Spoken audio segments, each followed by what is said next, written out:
hiperbólica que pues te va de -1 a 1, que es similar a la sigmoide, pero es de -1 a 1. Un problema de la sigmoide y la hiperbólica, la tangente hiperbólica es que saturan. Entonces, conforme tú te acercas a número, conforme tú pasas a una sigmoide, a una tangente hiperbólica, números muy grandes, ya la distancia entre números muy grandes, todo se ve como -1 o como 1. Entonces, eh, lo que es una ventaja de ReLU es el hecho de que no se satura. ReLU, si eres positivo, sigue creciendo y te deja hacer todo lo que quieras creciendo y no hay saturación. Pero la regla de ReLU es que si eres negativo, pues te conviertes en cero. Entonces la red va a tratar de, lo que le permite ReLU a la red es decir, ok, las cosas que son importantes tienen que pasarse al lado positivo y las cosas que no son importantes se quedan en el lado negativo para desaparecerlas.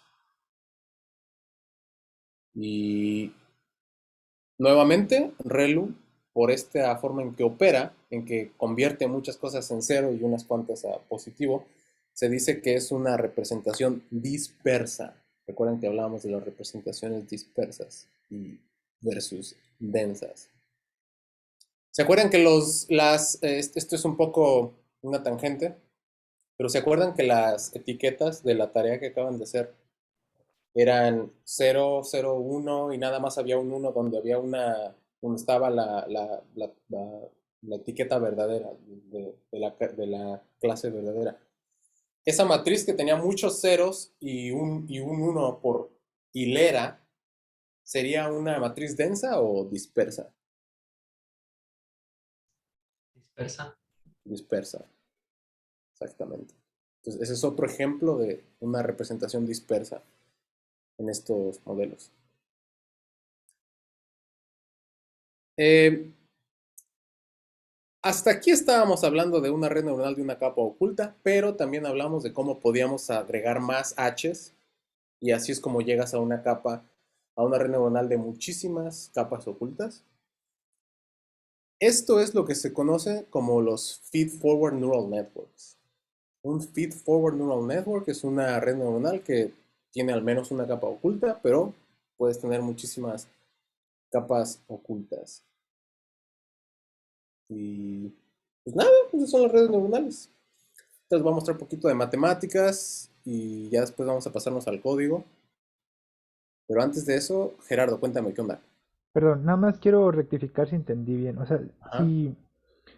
si por ejemplo la señal de audio que yo le alimento a este algoritmo, Ujú. o sea, la siguiente capa tiene o sea, son H es más chiquito, o sea, estaría haciendo reducción de dimensionalidad de los datos.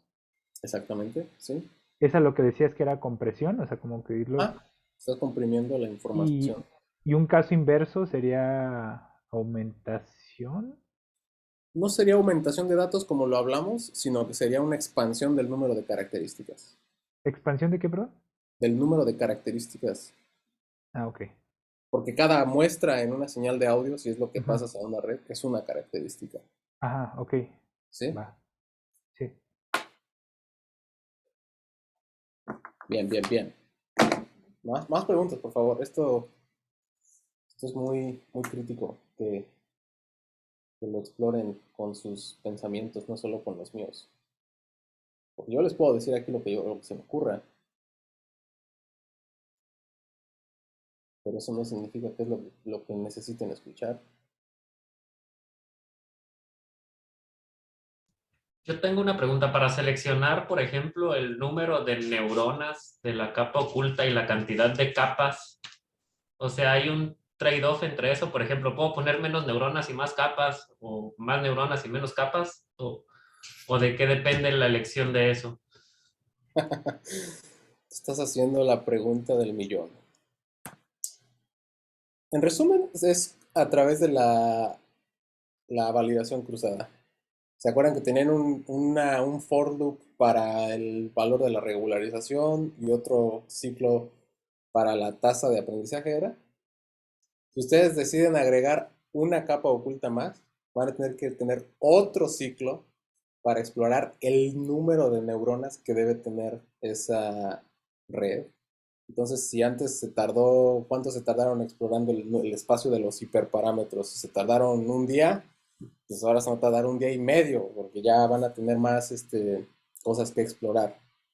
Y, y si le agregas, ahora tú dices, bueno, con una capa oculta, este fue el mejor modelo que obtuve. Si tú crees que una capa oculta todavía más te ayudaría, entonces tendrías que hacer incluso otro ciclo.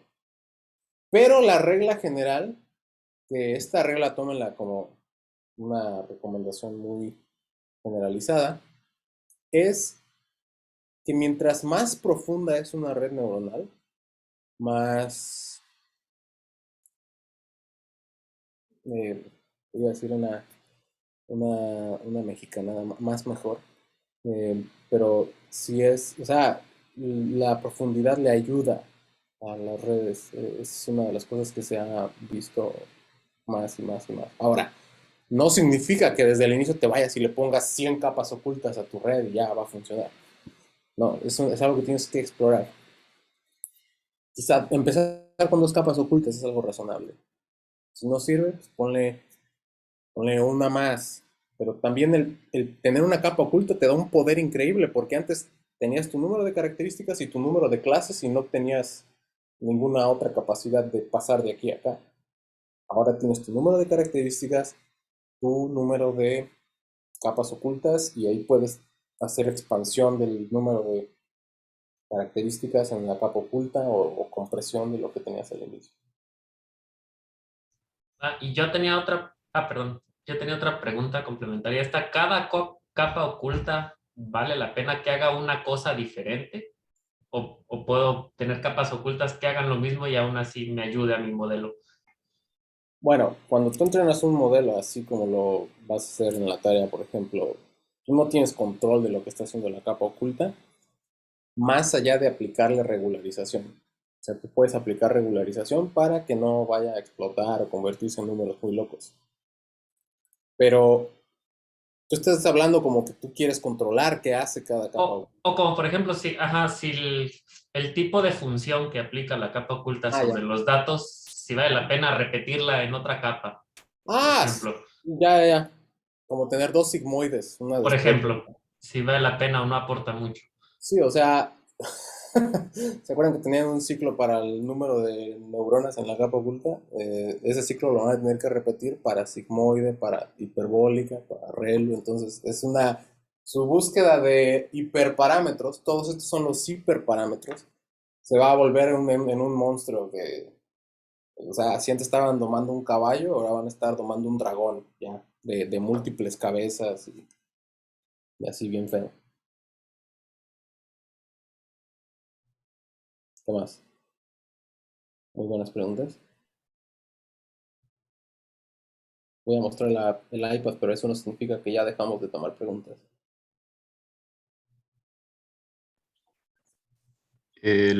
Los pesos de la red también se puede pensar como, o sea, como que o son densos o dispersos, pero Ajá, dependiendo de... de la regularización que les pongas.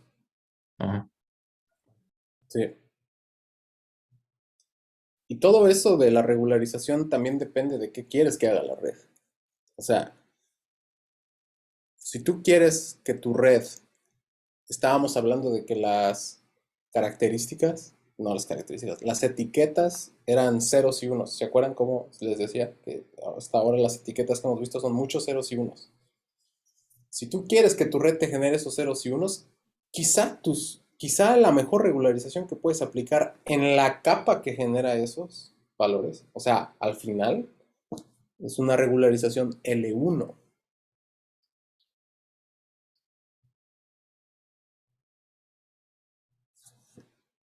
Entonces, el tipo de regularización es todavía otro nivel de complejidad de la exploración de hiperparámetros que van a tener que hacer. Y así se convierte en un dragón de 20 cabezas antes de que ustedes se imaginen.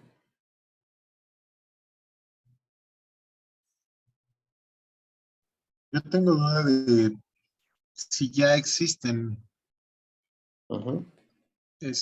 objetos en código que hagan esto. ¿Qué cosa?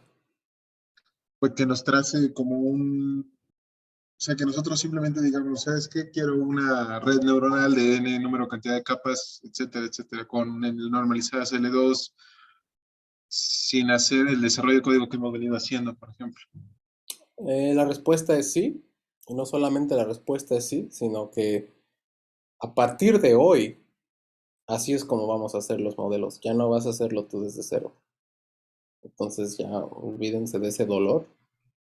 Ya solo sigue el dolor de, pues, de domar el dragón. Ya no vas a tener que escribir el dragón, ya solo vas a tener que domar el dragón. Y para eso Sí. vamos a usar Keras. Dime, Michio. Eso iba a preguntar, que si iba a ser con Keras. Vamos a usar Keras y ahorita en unos 10, 20 minutos vamos a empezar a escribir código en Keras. Les voy a dar un tutorial.